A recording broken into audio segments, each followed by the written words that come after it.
start with the court. You've been through this program now. This is year 5. What does it mean to not only have this sport, but have it from Mo and John, who mean so much to this program? Yeah, Mo and John are some of our best supporters. They mean so much to us. They travel with us everywhere, and just the love they show to us is just amazing. So this gift, I mean, it just shows what kind of people they are, and we're so grateful for it. Alexis, first one of the year, just basic, how does it feel? It's great. It was so much fun, and it meant so much, again, to do it on the Mo and John Stansbury court and play for them.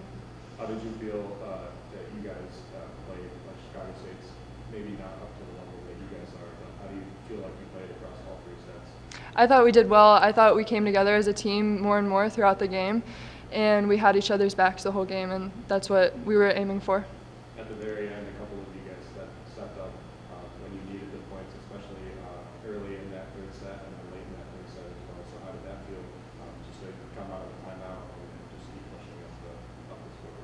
Yeah, I mean, we always focus in these hard situations. We do them in practice every week. We do these situations where the score, we might be down a few points at the end, but we know how to get out of it now when we're in a real game because we practice it.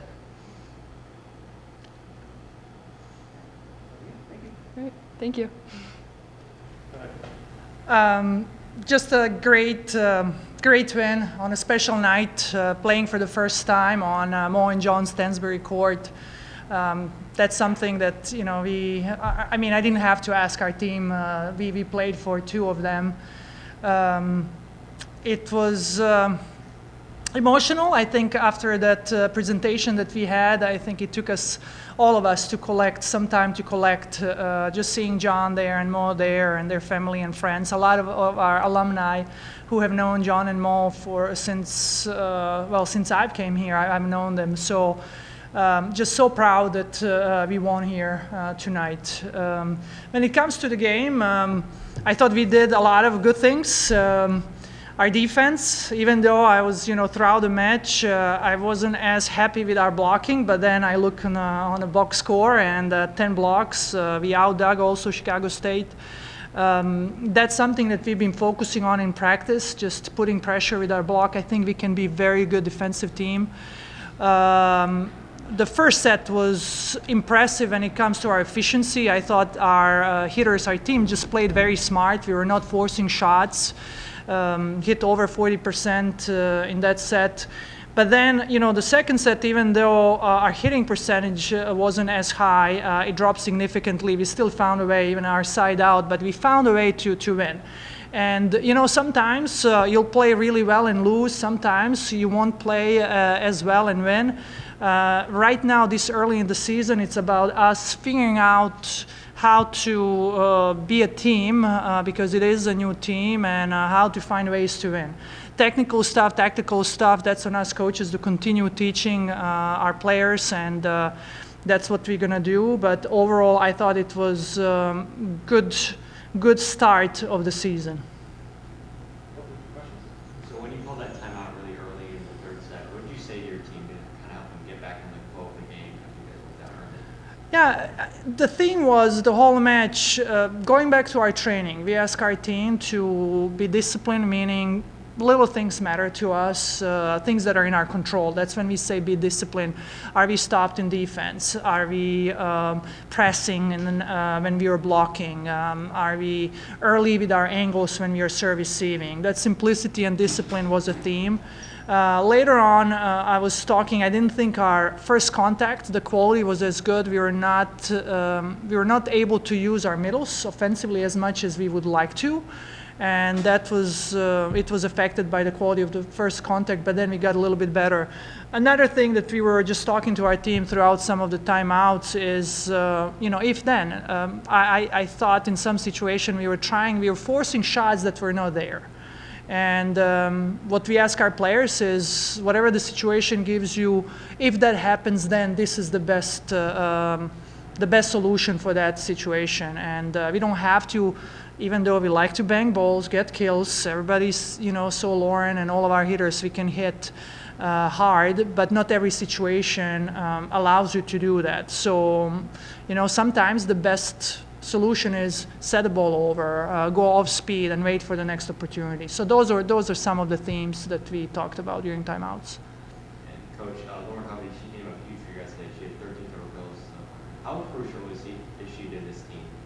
I mean, she's the heart of this team, and you have somebody like Lauren, what she can do offensively, blocking, and then on top of that, her leadership, her presence on the court is what our team needs. That was a decision why we decided to leave her. She played 6 rotations in the third set. We felt we just needed her presence. We needed her leadership on the court. You know, when Alexis is off the court, we have a lot of new players. We are a young team. So I always say I'm just, really happy that Lauren is on our side of the net, as she plays for us, and we don't have to figure out how to stop her on the other side. So she's great. And going what you said about having a lot of young players, in what ways have you seen in practice or in this game how the older players who have been here for a while, how have they been helping the younger players adjust to your style of coaching and the style of this game? I mean, it started with that. It started the first day they step on this campus at the end of June.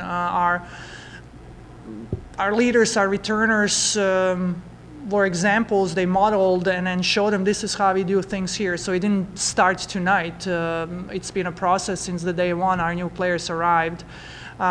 We believe that leadership is best by modeling, showing, not just talking. Talk is cheap. Is show them how to do it. And we saw Alexis. At the crucial moments in the third set, we were playing from behind pretty much the whole set.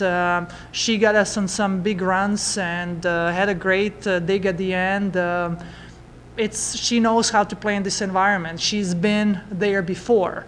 And what we're going to try to do is this preseason to give that experience to our young players. You can't teach that. You can't create or recreate this type of environment. Our student section was wonderful, loud. The Ziggyville was on fire.